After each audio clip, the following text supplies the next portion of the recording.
Well, thank you very much, everybody. It's great to be in this beautiful Oval Office. It never looked so nice.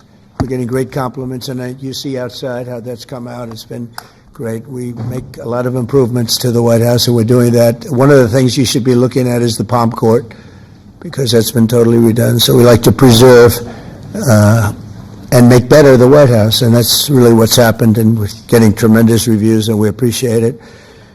But we're here for a different reason. It's called Operation Summer Heat, which is an appropriate term in light of what we're doing. And early yesterday morning, I returned from the Middle East, where we celebrated a historic agreement to end years of suffering and conflict. Amazing. Every country came together. I mean, even the enemies came out and totally endorsed it. Everybody, I've never seen anything like it. Nobody's seen anything like it. And just as we are forging peace and stability abroad, we're also restoring peace and safety and stability at home. And you see that in Washington, D.C., maybe better than any place, because we got there, and within 12 days it was very good. And within 30 days, it's been as safe as any city in the country. It's been great. Took out 1,700 people, got them out. These are career criminals in many cases, and people that shouldn't have been allowed in by the Biden administration.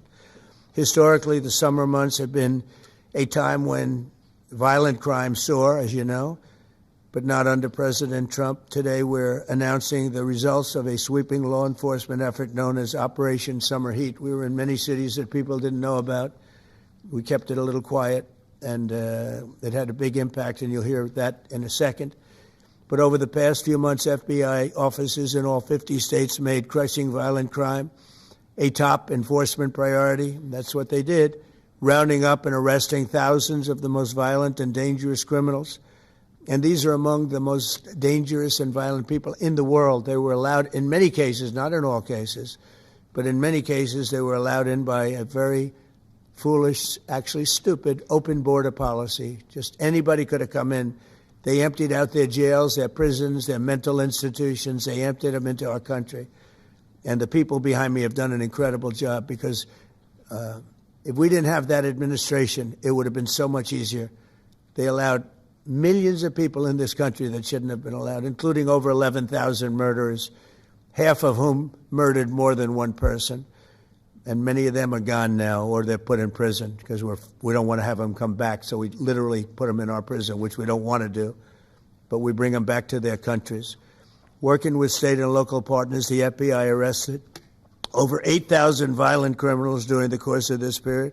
In major cities like in New Orleans, Nashville, we saw a 250% increase in arrests. And we really went after the bad ones. These include 725 individuals wanted for violent crimes against children and murderers. These arrests are in addition to the work of our historic federal task forces that make D.C. Safe Task Force has been unbelievable. I mean, the job they've done, it's incredible. And it's been so nice, because so many people, they're going out to dinner and they're having dinners. They didn't go out for 4 years. And now they're going out 3 times a week. Restaurants are opening. Restaurants are full. And usually that means a lot of good things. But restaurants that were closed are now opening up. And everybody's happy. Nobody's ever seen anything like it, actually. And everybody feels safe. You can have a child walk right through the middle of Washington, D.C., and nothing's going to happen. We were losing more than one person a week in Washington. They're being killed on an average of over one a week. The Make D.C. Safe Task Force has been incredible, and the Make Memphis Safe Task Force is having very similar results. It's much earlier, but we've been there for a week and a half, but I'm hearing the results are pretty incredible, and you'll hear about that. They're mobilizing more than 20 federal agencies for the largest law enforcement operation targeting violent criminals in American history. As a result of these efforts, violent crime declined nearly 20% nationwide compared to the same period last year, and it was the safest and most peaceful summer in 2 decades. And honestly, we haven't really even gotten going yet. If we didn't have to fight all of these radical left governors, we could have had Chicago taken care of, as an example. They had, in a short period of time, 4,000 murders in Chicago, and we have to listen to this man stand up and say that we're bad people. And the people of Chicago are walking around with MAGA hats. You have women Beautiful black women walking around with MAGA hats. Please let the president in, and we don't care how he does it. They're not interested in National Guard or Army, Navy. Bring them in. Marines, bring in the Marines. They just want the crime to stop. And more so because of the success that we had in D.C. I think if we didn't have that success, nobody would even believe it. So I want to congratulate all of the incredible law enforcement professionals joining us today, especially Attorney General Pam Bondi, who's terrific, Deputy Attorney General Todd Blanche, who is a fantastic legal talent. He really is. He's a great guy, too. And, of course, FBI Director Kash Patel. They have worked so hard on this and other things. Since the start of the administration, the FBI has arrested over 23,000 violent criminals, more than double the number arrested in the final year of the Biden disaster. The FBI has also destroyed or severely disrupted more than 170 organized criminal enterprises and gangs, 1,600 of the most violent gangs, and confiscated over 6,000 illegal firearms. And they've tracked down and arrested 4 fugitives on the most wanted list, 4 of the most wanted. Actually, 2 of them were the most wanted fugitives in the world. There's still much more work to be done, which is why the FBI continues to work alongside the Department of Justice, the Department of Homeland Security, and the Department of War to defend. And Pete Hegseth has been fantastic, by the way, on this too, on other things, but on this too, to defend law and order and combat violent crime, arrest illegal aliens, and make American cities the safest in the world. And when I campaigned, I talked about crime, but I never knew that we were going to get into it like we did. You know, I mean, I used to watch these cities with the murders. Chicago recently had one deal where they had 11 murders in one weekend, and they said, well, yeah, but it was a holiday weekend. They actually told me that was the reason, like it was okay because it was a holiday. It was Labor Day. These people are the worst. They really have to, they better, I tell you what, the people in Chicago and the people in places like that can be fixed. At some point, it gets to where you can't fix it anymore. It's too far gone. And we have some cities like that. But these are great cities that can be fixed. I'm going to be strongly recommending, at the request of government officials, which is always nice, that you start looking at San Francisco. I think we can make San Francisco. There's one of our great cities 10 years ago, 15 years ago, and now it's a mess. And we have great support in San Francisco, so I'd like to recommend that for inclusion, maybe in your next group. You'll get great support. Every American deserves to live in a community where they're not afraid of being mugged, murdered, robbed, raped, assaulted, or shot. And that's exactly what our administration is working to deliver. I didn't realize I was going to make this such a big factor in the administration. I didn't really campaign. I campaigned on crime, but I never thought we'd go into every city and take a really safe city that we've all been living with for years and make them safe. And now it's like a passion for me, and it's a passion for the people behind me. So I didn't get elected. I did get elected for crime, but I didn't get elected for what we're doing. This is many, many steps above. And I want to thank Stephen Miller, who's right back in the audience right there. I'd love to have him. I love watching him on television. I'd love to have him come up and explain his true feelings, but maybe not his truest feelings. That might be going a little bit too far. But, Stephen, thank you for doing an unbelievable job. And the people of this country love you, I'll tell you, and they love what you say about crime and stopping crime. So now I'd like to ask Director Patel to say a few words, and then Pam and Todd also. And I just want to congratulate them. This is an amazing thing. And we're just at the start. We're going to go into other cities that we're not talking about purposely. We're getting ready to go in. And when they go in, like Kash, as an example, told me that people didn't even know. 5 months ago, they went into Chicago, and they started doing a lot of work in Chicago. And we brought the numbers down a little bit. And but that really was just preparatory work for what we're going to do with the surge. We're going to have a surge of strong, good people, patriots, and they're going to go in, they straighten it all out. So a lot of these cities we're already working on, but we don't do it with a big flavor. But in a little while, you're going to see some numbers that you're not going to believe. And I think you'll probably start with Memphis, because I'm hearing the numbers are much quicker than we even thought possible.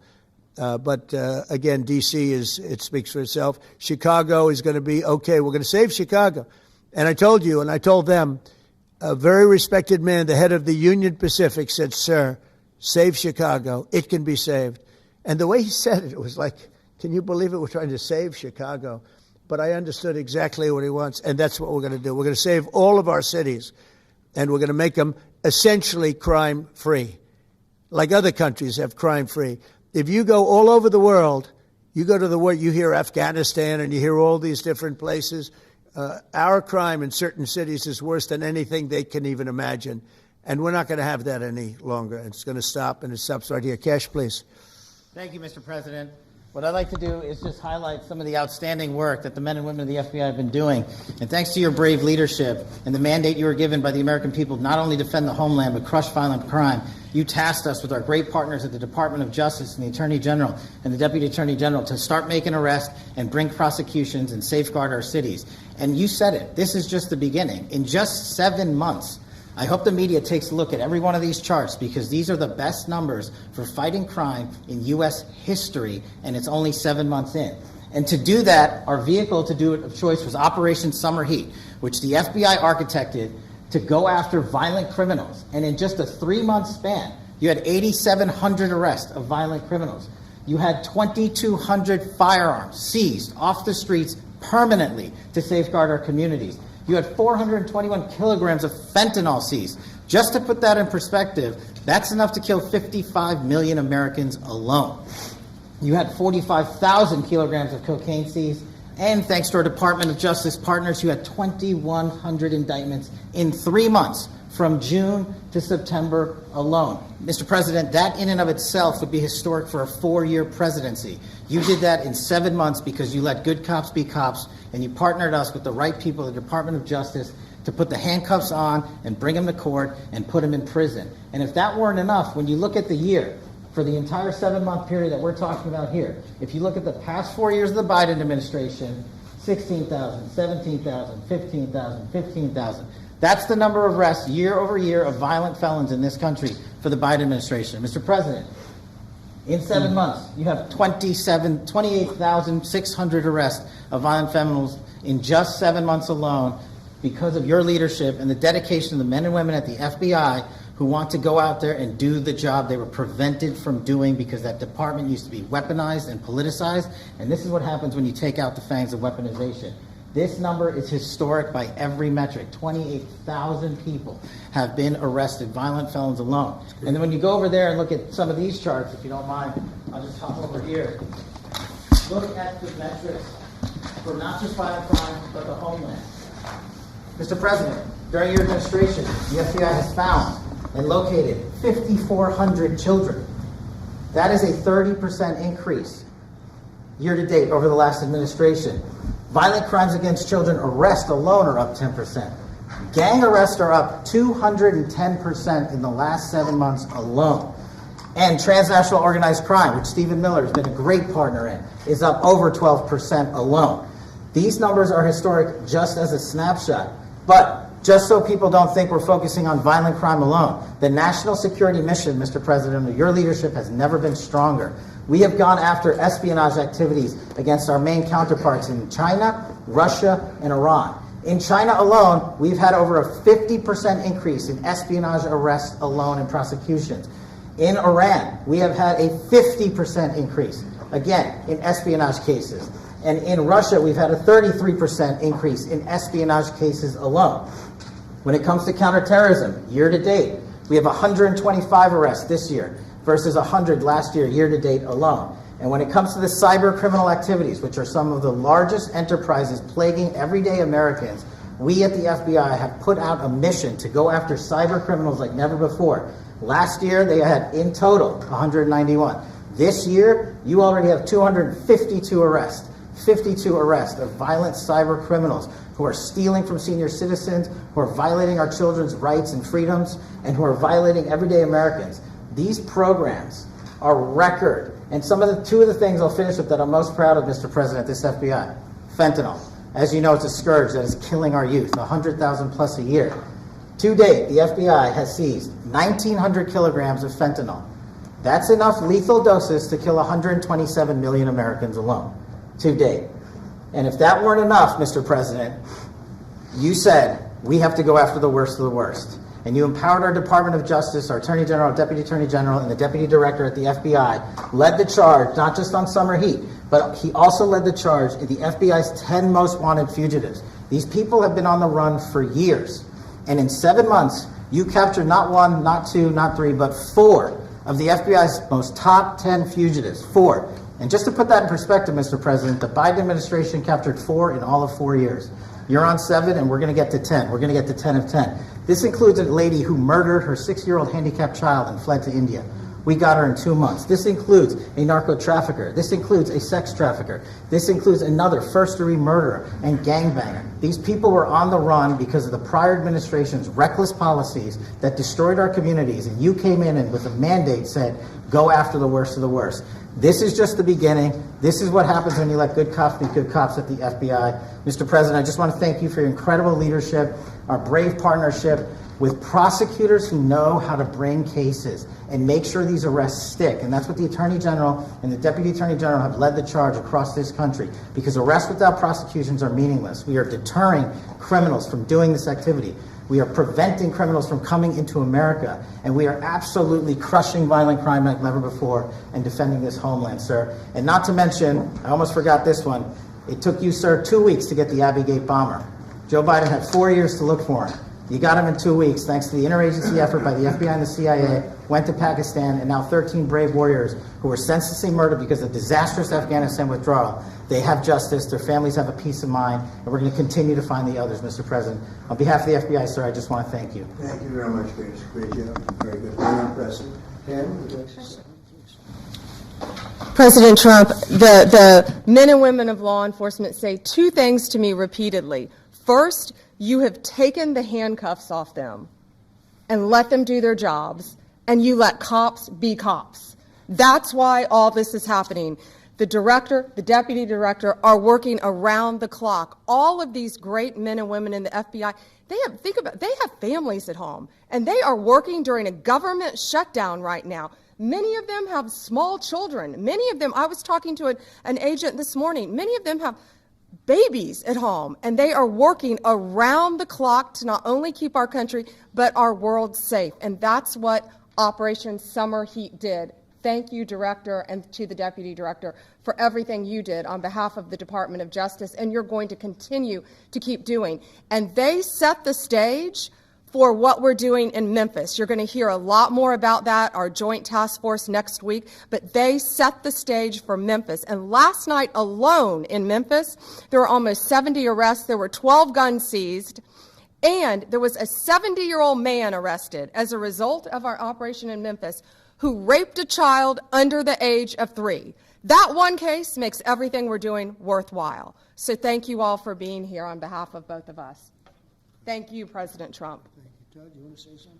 Sure. Thank you, Mr. President. So this is a great day, and I think there's stats that the director talked about which are important, but I want to give 2 examples of what summer heat has done that actually will apply hopefully to everybody in this room. The first is for over 4 years during the last administration, there was a hotel in a town, the middle of a town in Alaska, that was being run as a drug den.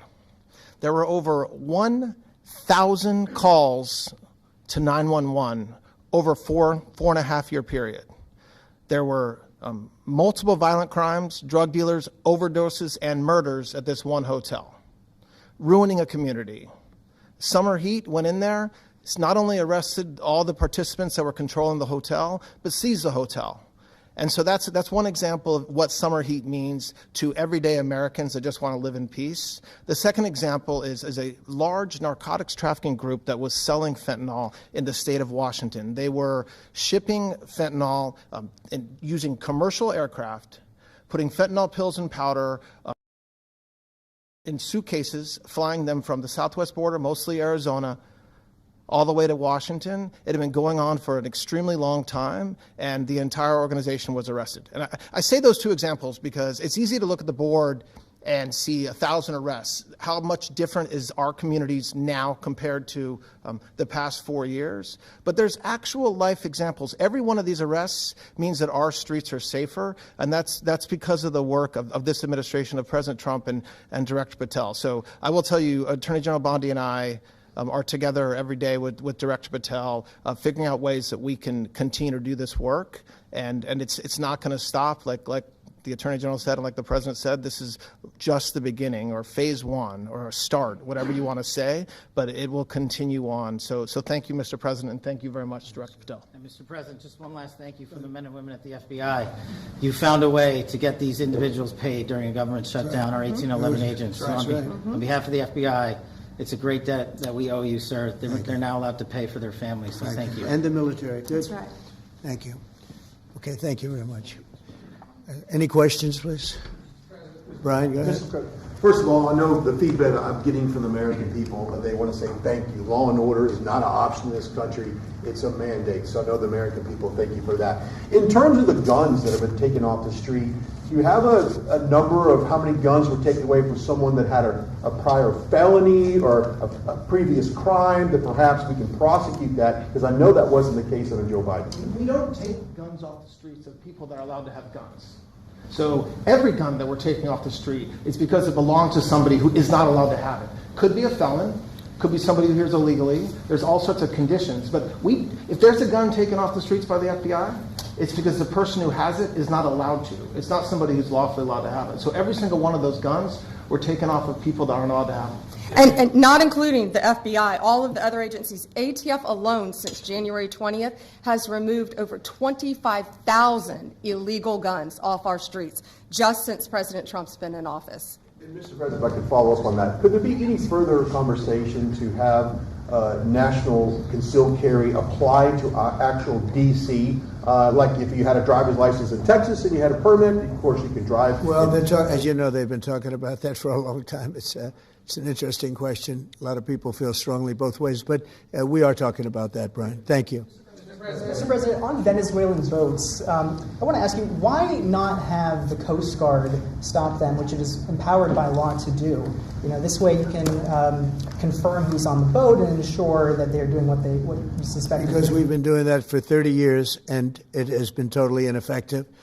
They have faster boats. Some of these boats are seriously, they're world-class speedboats, but they're not faster than missiles. But we've been trying to do that for years, and so much of the drugs, 25-30%, would come in through the seas. Right now we have, I would say, none coming in through the seas. In fact, I don't know about the fishing industry. If you want to go fishing, a lot of people aren't deciding to even go fishing. We've almost totally stopped it by sea. Now we'll stop it by land.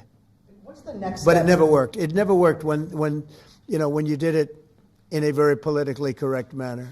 What's the next step in this war on cartels, and are you considering options, are you considering strikes on land? Well, I don't want to tell you exactly, but we are certainly looking at land now because we've got the sea very well under control. We've had a couple of days where there isn't a boat to be found. And that I view that as a good thing, not a bad thing. But we had tremendous amounts coming in by boats, by very expensive boats. They have a lot of money, very fast, very expensive boats that were pretty big. And the way you look at it is every boat that we knock out, we save 25,000 American lives. So every time you see a boat and you feel badly, you say, wow, that's rough. It is rough, but if you lose 3 people and save 25,000 people, these are people that are killing our population. Every boat is saving 25,000 lives, and you can see it. The boats get hit, and you see that fentanyl all over the ocean. It's like floating in bags. It's all over the place, and it's a tremendous. We're saving tremendous amounts of lives. Yeah, Mr. President, on that issue, I know you've talked about. I have a question for you, and then I also have a question for Director Patel. I know you talked about having some distaste for Boston recently. Is this one of those cities that you might be looking into, and can you give us a hint about other cities that you might be? You're saying for where? For where? For Boston. Yeah. Well, Boston has a bad mayor who at least is a reasonable IQ person. Most of them are low IQ. But and they're so bad. I mean, what's going on in Chicago is just, you'd think the guy would say, hey, look, we have a problem, Mr. President. Could you come in and straighten it out? We could have that done in a month if we had their cooperation. It's going to be done anyway, but we could have it done in a month. Yeah, Boston, she's got 4 areas that are, wrong. And, somebody said, would we think about taking the World Cup away from Boston if they don't straighten it out? And the answer is yes. We have the right to do that with FIFA. So if we think that L.A. is going to be bad, or we think that applies a little bit to the Olympics too, but we'll talk about FIFA first. FIFA is very hot. If we think there's any reason that, whether it's Boston or anywhere else, that they're not doing their job, we're going to take those World Cup games and move them someplace else. Thank you. And then Director Patel, there's been so many conspiracy theories swirling around about the assassination of Charlie Kirk. Do you have any updates for us, especially in light of all the online content that everyone's been talking about? The only thing we deal with at the FBI and the Department of Justice is facts. And we delivered at record speed a manhunt to capture Charlie Kirk's alleged assassin in 33 hours. And if you put that in perspective to Luigi Mangione with the Boston bomber, they took them 5 days and a police officer lost their life in their manhunt. We are running on absolutely every single lead. And the best thing we can do to honor my friend Charlie Kirk's life is to make sure that everyone involved is prosecuted to the full extent of the law. And that's what we're focused on, investigating the facts, not trading in conspiracy theories. Okay. Mr. President, thank you so much. Thank you. In light of China's export curbs on rare earths, do you view India as a reliable partner going forward? And are you planning to meet Prime Minister Modi in Malaysia? Are you open to talks in terms of Yeah, trade? sure. He's a friend of mine. We have a great relationship. He just said that 2 days ago, as you know. We have a great relationship. No, we were not happy with him buying oil from Russia, because that lets Russia continue on with this ridiculous war where they've lost 1.5 million people, by the way. Russia's lost 1.5 million people, soldiers mostly. This is a war that should have never started, but it's a war that Russia should have won in the first week, and they're going into the 4th year. And I want to see it stop. So I was not happy that India was buying oil. And he assured me today that they will not be buying oil from Russia. That's a big stop. Now I got to get China to do the same thing. That is relatively easy compared to what we just did over the last week in the Middle East. Middle East was 3,000 years, and we got it done. This is 3 years, and I think we'll get it done. I think that President Putin, I think he wants to get it done. We'll see. There's a great animosity between him and Zelensky. You probably have noticed, right? And I think it's hurting the process. Yeah, please. Mr. President, thank you. Curious, why did you authorize the CIA to go into Venezuela? And is there more information you can share about these strikes on the alleged Well, I can't drug do busts in that, the but Caribbean? I authorized for 2 reasons, really. Number one, they have emptied their prisons into the United States of America. They came in through the border. They came in because we had an open border policy. And as soon as I heard that, I said, a lot of these countries, they're not the only country, but they're the worst abuser. And they've they've allowed thousands and thousands of prisoners, mental institution, people from mental institutions, insane asylums, emptied out into the United States. We're bringing them back, but that's a really bad, and they did it at a level that probably not, many countries have done it, but not like Venezuela. They were down and dirty. And the other thing are drugs. We have a lot of drugs coming in from Venezuela. And a lot of the Venezuelan drugs come in through the sea, so you get to see that. But we're going to stop them by land also. Does the CIA have authority to take out Maduro? Oh, I don't want to answer a question like that. That's a ridiculous question for me to be given. Not really a ridiculous question, but wouldn't it be a ridiculous question for me to answer? But I think Venezuela is feeling heat, but I think a lot of other countries are feeling heat too. We're not going to let this country, our country, be ruined because other people want to drop, as you say, their worst. They have given us their worst. They've loaded up our country with prisoners, with mentally ill people that are seriously ill, criminally ill, and we're not going to take it. And so, it's just one of those things. And I can tell you, we've taken care of the sea. There's nobody, and we're watching. We're watching. And if we see it, we'll save it. Yeah, please. On the ships, though, sir, there are Republicans and Democrats up on the Hill concerned that in the briefings they've gotten about those attacks, they're not necessarily getting information about who was on them and what exactly was on those ships. Can you ensure that at but least they are lawmakers given will be told information that they were loaded up with drugs, and that's the thing that matters. When they're loaded up with drugs, they're fair game. And every one of those ships they're not ships, they're boats, they're speedboats. They're extremely fast. record-setting type speedboats that cost a lot of money, and they have a lot of money because they're drug sellers. But they know one thing, and they all have the same thing in common. There's drug dust. They call it drug dust. They call it fentanyl dust all over the boat after those bombs go off. And you can take along. Attack them, though, that they're We know before. We know when they go out. We know we have much information about each boat that goes out. Deep, strong information. Yeah, please. So you're going to have Volodymyr Zelensky here this week. What is your message at this stage of the war for him? And shy of tomahawks... To who is that? For Zelensky. Yeah. And shy of tomahawks for Ukraine, are you considering other options, and will you speak with Vladimir Putin about No, that? we're looking at other options. We are. President Zelensky's coming in. I'm not a fan of the war. I'm not a fan of the way it started. It should have never happened. It wouldn't have started if I were president. The election was rigged. And because of that, we lost a lot of lives have been lost because of that war. Not American lives, but if I can save a lot of lives, that's why I'm in it. I want to save lives. I've had 8 wars. The Prime Minister of Pakistan got up the other day, said so beautifully, says, you saved millions of lives. He told that to a group of people right in this office. He said the president saved millions of lives. And I think what he's referring to is the fact that that would have been with India a nuclear war.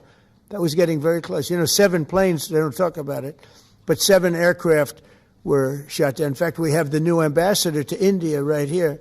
They're well represented. You better represent us, not them, okay? Yeah. But Sergio's going to do a great job. He's going to do a great job. But, no, we'll be talking about the war with him, and we'll be talking about, they want to go offensive. I'll make a determination on that, but they would like to go offensive, you know that, and we'll have to make a determination. President, question, given you have the FBI Director and Attorney General here today, Jim Jordan has asked Jack Smith to appear in front of the House Judiciary. You mean deranged, Jack? He's a deranged individual, yeah. He's asked him to... Well, they should. I'm surprised it takes so long. Right. We're talking about violent crime. What about the crime against a political opponent? That's what we have to talk about, too. Jordan would like to understand the full extent to which the Biden-Harris Justice Department weaponized federal law enforcement. What do you think the committee will find out, Mr. Smith? I think it was the worst weaponization of a political opponent in the history of the world, let alone this country. And I hope that everybody's, they're involved in it. I'm not. I'm the one that had to suffer through it and ultimately win. But what they did was criminal. Deranged Jack Smith, in my opinion, is a criminal. And I noticed his interviewer was, I think that was Weissman. And I hope they're going to look into Weissman, too. Weissman's a bad guy. And he had somebody in Lisa, who was his puppet, worked in the office really as the top person. And I think that she should be looked at very strongly. There was tremendous criminal activity having to do. If we don't have fair elections in this country, we're not going to have a country. And I've said it from the beginning, fair elections and borders. And we need also fair press, because if you don't have fair press, it's very tough. And we've got the strongest border of anybody. Nobody has a border. We have a border where the numbers just came out again. You saw 0 people came in illegally. Now, we do take people into our country legally, but 0 people. But you're talking about a different subject. You're talking about political crime. They have committed massive political crime. I hope they're looking at Shifty Schiff. I hope they're looking at all these people. And I'm allowed to find out. I'm allowed to, I'm, in theory, the chief law enforcement officer.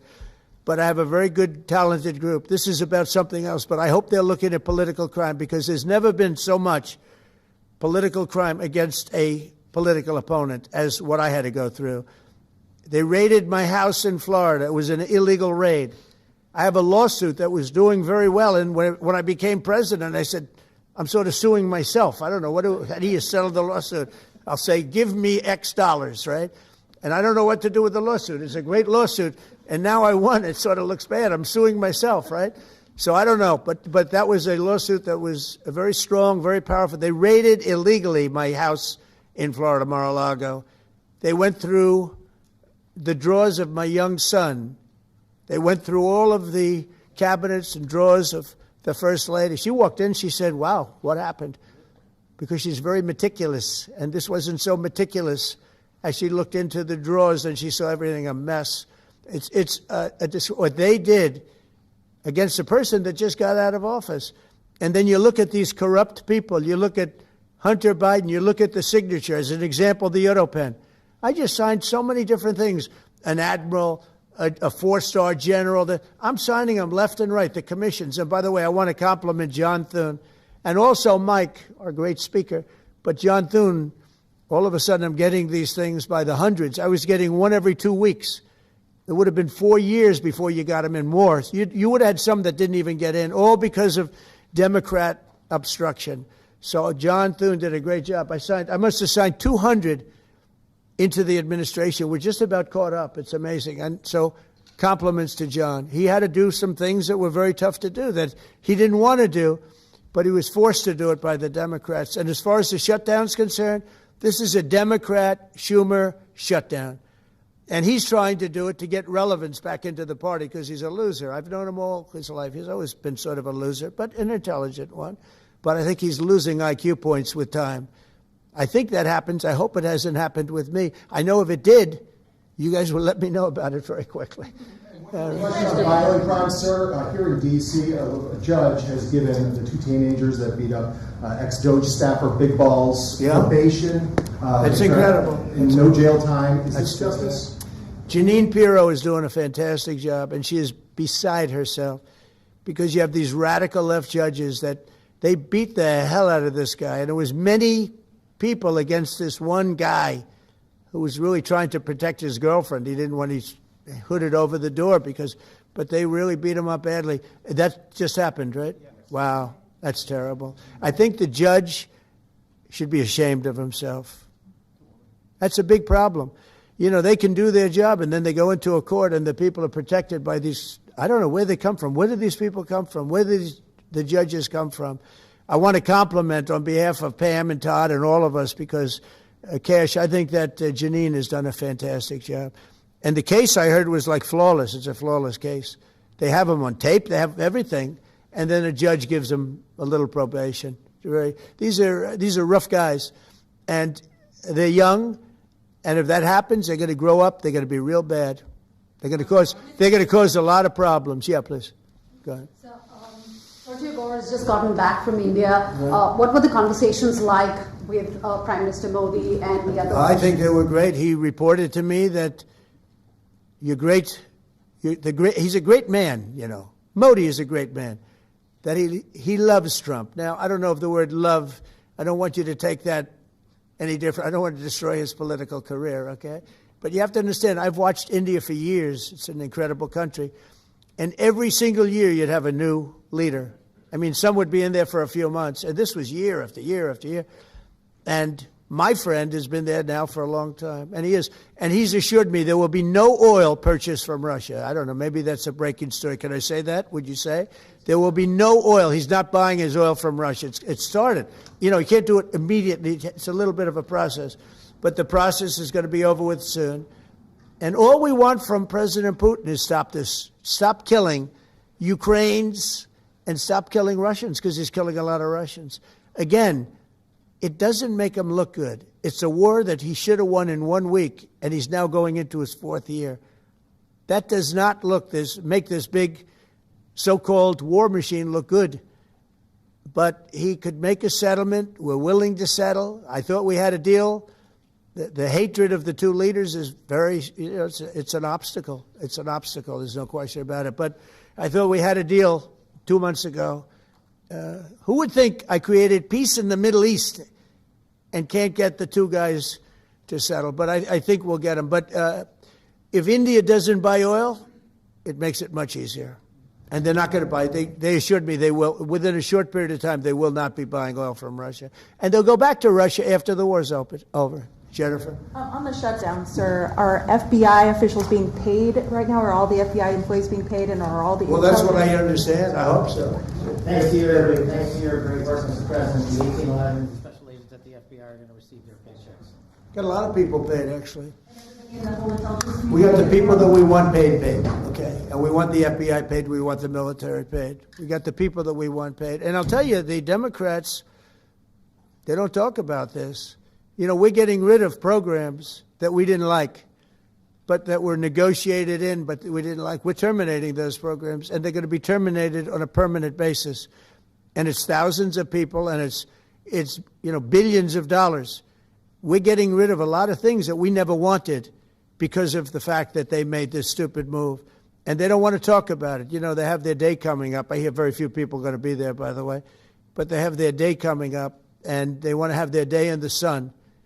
But they should really make a deal. So what we're doing, they call him Darth Vader, but he's actually a very nice person, Russell Vogt. But Russell Vogt is really terminating tremendous numbers of Democrat projects. There's not only jobs, the project in Manhattan, the project in New York, it's billions and billions of dollars that Schumer has worked 20 years to get. It's terminated. Tell him it's terminated, Jennifer.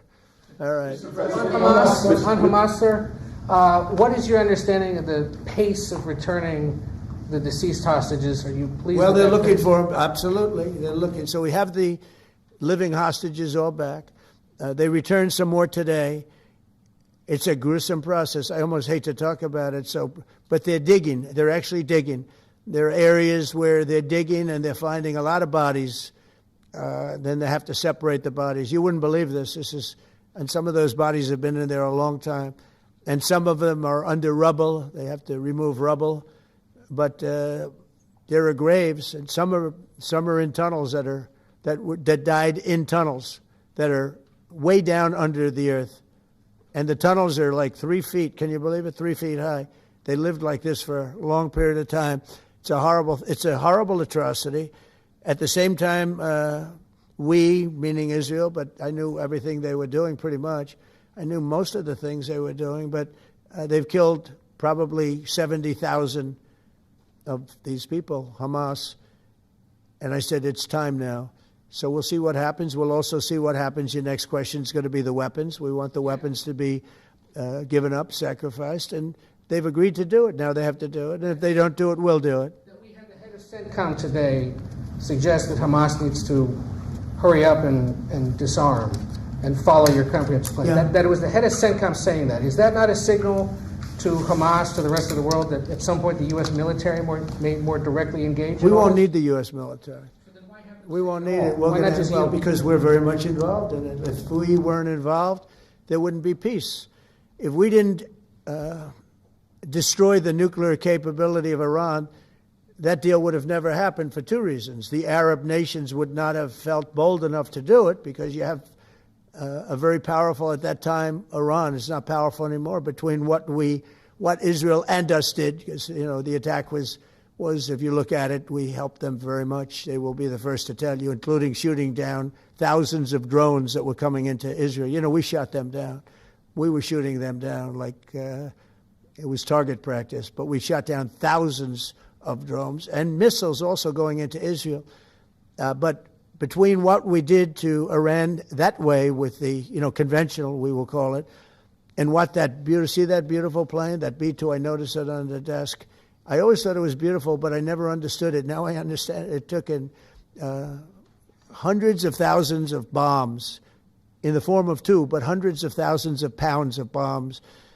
And every single bomb hit perfectly. Then they sent Tomahawks in. They sent 30 Tomahawks on top of it. And that was totally, CNN said, well, maybe it wasn't as bad as Trump said, because I said obliterated. Obliterated is not a strong enough word, actually. And you saw the Atomic Energy Commission came out and said the word obliteration is very, very... Think of it. They came in under potential fire. They entered Iran airspace late at night, in the dark, no moon. The moon was low for a reason. What time we picked it. Couldn't see anything. And they hit every target, and they weren't hit. Nobody saw that plane. That plane is stealth. Nobody saw it. The problem with that is it may be stealth today, but tomorrow it won't be. And we just ordered about 20 brand new B-2 bombers. It's unbelievable as a weapon. I know Putin, when I was riding with him in Alaska, we passed a lot of them. And he said, that really did the trick. I said, yeah, it did. It's amazing. The flying wing. But you still see no reason for the U.S. military to get involved in Gaza? No, I don't see that. No, I think we're going to handle it very well. We'll be helping Israel. But we have other countries that are now. You know, we signed, many countries signed, and many of those countries relatively are very strong military powers. And Hamas has no support. See, Hamas had the support of Iran, and now Iran says, don't get us involved.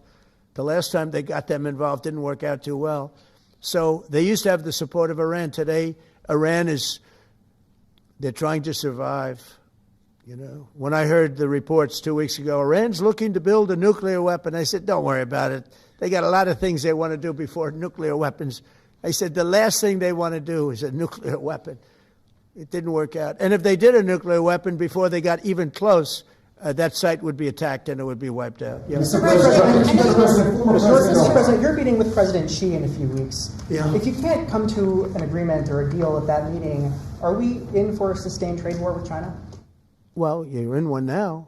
Look, we have 100% tariff. If we didn't have tariffs, we would be exposed as being a nothing. We would have no defense. You know, they've used tariffs on us, but we've never had anybody sitting in that chair that felt the need to do it. And they've allowed us to be $37 trillion in debt, et cetera, et cetera. Tariffs are a very important tool for our defense, for our national security. If we don't have tariffs, we're not going to have national security. As an example, if you look at Pakistan and Iran, I told them I was in the midst of negotiating a trade deal with Iran, and Pakistan was going to be in line. And because of tariffs, they all want to negotiate much differently. We're making a good deal. And then I heard that they're shooting at each other. And I said during one of my conversations, are you guys going to go to war? 2 nuclear powers. We are thinking about, I said, here's the deal. You go to war, I'm going to put a 200% tariff. I'm going to stop you from doing any business in the United States. I said it to both of them. Within 24 hours, the war ended. That would have been a nuclear war. And again, the Prime Minister of Pakistan, who was here 2 weeks ago, said that man saved many millions of lives in front of a whole group of people because he thought it was going to be war. But when it came to war or having to pay massive tariffs, the tariffs overrode. That's why it's so important, not only the money, we're taking in trillions of dollars, not only the money, the power to keep peace, the power to be used for good is enormous. But a lot of people didn't understand tariffs. It's also made us very rich. We have a big case coming up in the Supreme Court, and I will tell you, that's one of the most important cases in the history of our country. Because if we don't win that case, we will be a weakened, troubled, financial mess for many, many years to come. I don't even know if survivable is a good term. And if we do, we're going to be the most powerful economic country in the world. And all we're doing is using them as a defense against what took place for many years. China would charge us tariffs. It was incredible, but we weren't allowed to charge. And we're allowed to do whatever we want. We just had presidents that didn't want to do it for whatever reason. And it was nothing. But of the 8 wars, I was saying 7, of the 8 wars, I would say tariffs are directly responsible for me ending 6 of them, 5 or 6. Without the tariffs, you have wars raging all over the world. With the tariffs, other than Russia, we have no wars out there. And we've made a lot of good friends, too. Tariffs are so important to our national security. If we don't have tariffs, we don't have national security. Our country would suffer a level that, because they're used so strongly on us. As an example, the European Union, they won't take our cars, they won't take our agriculture, they won't take anything, but they send their cars in, Mercedes, BMW, Volkswagen, by the millions. We don't send any cars. They don't take them. They were tariffing us out. Agricultural products, they don't take our agriculture. They want their farmers to do it. I understand that. But it was very unfair, and they were tariffing our product. They're keeping out by using tariffs. And we didn't use them, but I used them. And now we made one of the great deals with Europe. $650 billion they pay us, and we've evened it out. It's really a good thing to see. And you have to understand, they've all signed. Japan, South Korea. I mean, South Korea, $350 billion up front. Japan, $650 billion. And they've all agreed to it. They're all happy. But before, it was a total ripoff. And if we don't have the use of tariffs, we have no national security. This country will have no financial security, will not have national security. And the people that brought the lawsuit are people that are aligned with foreign nations that are now being treated fairly as opposed to just ripping us off and ripping us asunder. So, but if we are not allowed to use what other people use against us, there's no defense. It'll be a disaster for America. That's why I think I'm going to go to the Supreme Court to watch it. I've not done that, and I had some pretty big cases. I think it's one of the most important cases ever brought, because we will be defenseless against the world. Okay? You'll go to the tariff case? Did you have one? Yes, please. Thank you, Mr. President. I want to ask you about the Georgia Senate race. I know it's very early, but there's several Republicans in that field that are vying for your endorsement. A lot of good people in that field. Yes. I know all of them, actually. I haven't made a decision on that, but you have some very good people in the Georgia Senate race.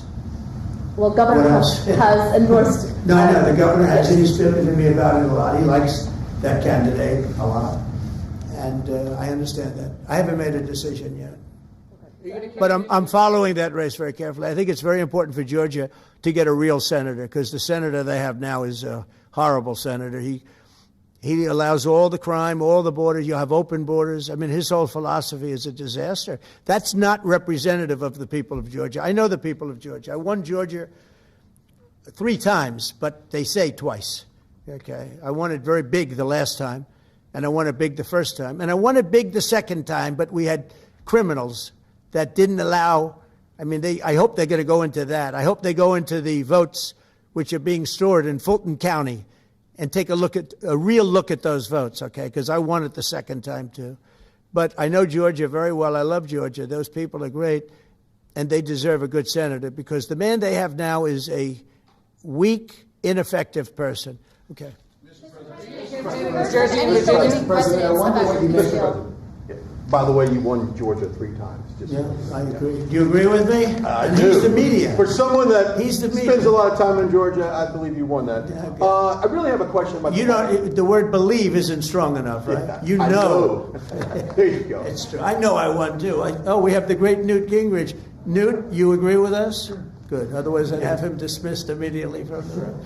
You know, his wife, as you know, is becoming an ambassador to a great country, Callista. So congratulations. And we're going to take a picture.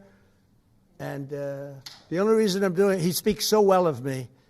He said, I'll go down as the greatest president in history. And then he blew it. He said, I'm not sure if I put him above Washington or Lincoln. So I'm not that happy about that, dude. I've got a question about the weaponization of the DOJ. The media often says your department is weaponizing the DOJ. Yeah. That's the opposite. It's the opposite. Todd, you represented President Trump and probably the greatest weaponization of the DOJ by Alvin Bragg. You know firsthand, if you can describe what you saw under the Biden administration and how they weaponized the DOJ. Well, I think it's hard to describe what happened in those last 4 years against President Trump. Alvin Bragg, a local prosecutor, his office staffed by somebody from DOJ. Jack Smith, picked as a special counselor, staffs his entire office with DOJ prosecutors. And then there are countless things that happened, all in writing, most of them on the docket, that require no explanation except a complete abomination of the place that the Attorney General and I run now, and Director Patel. So when people talk about this department weaponizing, it's embarrassing. Because there's no scenario in which you can look at what we're doing, restoring justice, doing the right thing in every single case, and say that that's weaponization, and yet remain eerily silent about what happened for the past 3 years. You read these articles and giggle, because it cannot be true that people really think that what they did to him, not once, not twice, I'm still counting 3, 4 times, but we're the ones that are weaponizing. So this man is not weaponizing the Department of Justice. We're not weaponizing the Department of Justice. It's the opposite. And also, nobody questions what I'm saying because it's true, because we all lived the past 4 years. So listen. They never want to bring up the details. But I watch the fake news, and oh, he's weaponized. And he wants to send them to prison. He wants all this. They indicted me like 5 times. I took a mugshot. Who would have thought it turned out to my favor? Because it was a good shot. But I had to take a mugshot. It's right out there on the door. New York Post, front page of every paper in the world. I had a mugshot. They wanted to send me. Nobody says that. They say he's acting very, very tough. He's acting unfair. Let me tell you. If they've been nice to anybody, it's to those criminals, because they are so good having to do with all of the things we're talking about today with violent crime. But if anything, I think this Justice Department has been so respectful of the law, because the other Justice Department with Rita or Lisa and all of that scum, real scum, what they did to the political opponent of a guy that has a seriously low IQ. Now, in his case, it was low based on his career, but it got real low, okay? It was descending rapidly. But what they did to go after his political opponent is legendary, worse than any third world country, banana republic. And what we're doing is nothing. Are you kidding? Nothing. They write stories. Why aren't they doing this? And we'll leave. I don't have to leave it up to them, but I choose to at this moment at least. But there's never been anybody treated in the history of politics. You know, they say the 2 worst treated presidents by the media, etc., was that man right there, the late, great Abraham Lincoln, and this guy right there, Andrew Jackson. They say Andrew Jackson was treated terribly. They give him number 1 and number 2, but that was before I came along, Newt. I say I have number 1 times 10. Nobody's been treated like I've been treated. And I did a great job. You know, we had a great first term. And we had one of the most successful economies in history, et cetera. I rebuilt the military. We did a tremendous amount. The last part, we had a horrible thing called COVID, and we handled that well. We made ventilators for nations all over the world. We did a great job. Probably never get credit for it. Look at the therapeutics, the Regeneron, all the different things, the vaccines, all the things we did. We did a great job, but we had to focus on that. But we had the best economy in the history of our country. We're blowing it away right now. Look at the stock market. It hit another all-time high today. That's 48 days out of the few days that I've served. 48 days have already hit record highs. And we have, maybe most importantly, the number, we have now, I was saying 17, it's over $18 trillion is being poured into our country. It's because of the election and because of tariffs. Without the tariffs, you wouldn't have probably 18 cents. It's because of the tariffs, because there are no tariffs if they build in our country. And they understand that. So we have medical companies coming over. We have the AI. We're dominating China in AI. Everybody said that's impossible. We're dominating. I'm letting these massive plants build their own electric generating plants. They're becoming utilities in addition to everything. Maybe they'll make more money with that. Who knows? But they're building their own electric because we have an old grid. You wouldn't be able to do that. And we're dominating China. We're dominating with AI, which seems to be the new big thing. That's the new internet. That's the new whatever.